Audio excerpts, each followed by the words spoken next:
दोस्तों, हमारे साथ कैलीग्राफी आर्टिस्ट संतोष वर्मा हैं। ये आर्ट क्या होता है, इसे बताने से अच्छा है कि वे भवानी प्रसाद मिश्र की कविता इसी कैलीग्राफी में लिख रहे हैं, उसे आप देखें। आप जानते होंगे भवानी प्रसाद मिश्र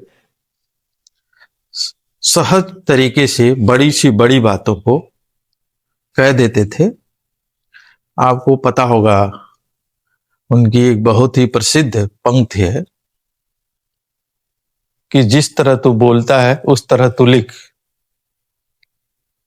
यानी सहज बोलचाल में हम जो बोलते हैं उसको उसी तरह से लिख सकें। इस समय वे आप देख रहे होंगे उनकी एक बहुत ही चर्चित कविता की कुछ पंक्तियां, कुछ लिख के सो, कुछ पढ़ के सो, तू जिस जगह जागा सवेरे, उस जगह से बढ़ के सो। छोटी सी कविता है ये, लेकिन इसका संदेश है कि जो जीवन होता है, जैसे हर क्षण गतिमान होता है, आगे भी बढ़ रहा होता है और बीत भी रहा होता है। हम चाहें तो रोज अपने जीवन में कुछ न कुछ जोड़ सकते हैं, कुछ नया कर सकते हैं। यहाँ कवि भवानी प्रसाद मिश्र हमसे कह रहे हैं कि कुछ लिख के सो, कुछ पढ़ के सो, तू जिस जगह जागा सवेरे, उस जगह से बढ़ के सो।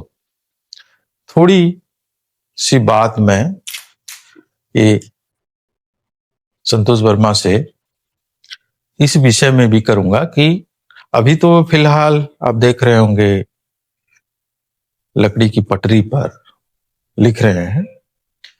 आप देख रहे होंगे कि अभी ये सादी सी जो पटरी थी वो कैसे कुछ पंक्तियों के साथ जो मोती सी अंकित आपको दिख रही होंगी, उन पंक्तियों के साथ एक कलाकृति बन गई, एक सृजनात्मक कृति बन गई। जो सादा सा आसमान था नीला, जैसे हम कभी देखते हैं उस पर बहुत सारे सितारे दिखने लगते हैं, चांद दिखने लगता है, मैंने पूरा आसमान जगमगा उठता है। कुछ इसी तरह से आप देख रहे होंगे कि अभी एक सादी सी पटरी लकड़ी की जगमगा उठी है। और ये सब कुछ कितने जल्दी ये कर लेते हैं। एक कलाकार की ये कृति आपके सामने है, ये लिख रहे हैं। इनके साथ ही कुछ बातें भी हम इनसे करते रहेंगे, पूछते रहेंगे। संतोष जी, अभी तो आप लकड़ी की पटरी पर कर रहे हैं, क्या हमारे सुनने वालों को ये आप बताएंगे कि किन किन चीजों पर कैलीग्राफी होती है, हो सकती है, और आपने किस किस चीज पर किया है? कैलीग्राफी मीडियम कैलीग्राफी के लिए कोई बाधा नहीं है। हर उस चीज पर जिस पर लिखा जा सकता है उस पर लिखा जा सकता है, उस पर कैलीग्राफी की जा सकती है।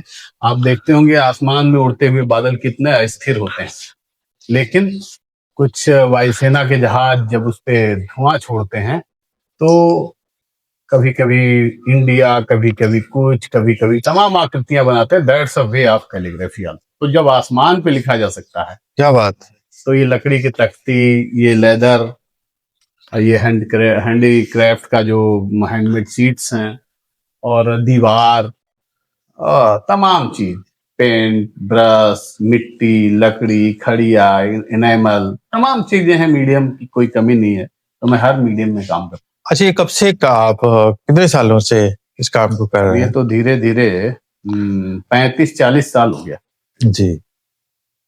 इस अभी तक किन किन चीजों पर आपने लिखा है? मैं लेदर पे, ये रोजवुड है जी इस पर, और दीवारों पर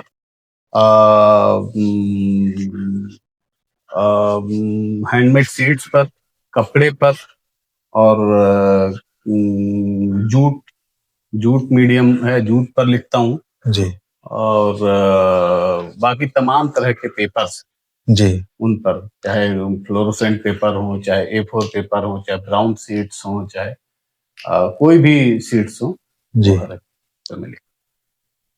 ये छोटा सा एक और सवाल संक्षेप में, कि आज से कितने साल बाद पहली बार, आपको कुछ याद है कि पहली बार कब आपने लिखा और क्या लिखा?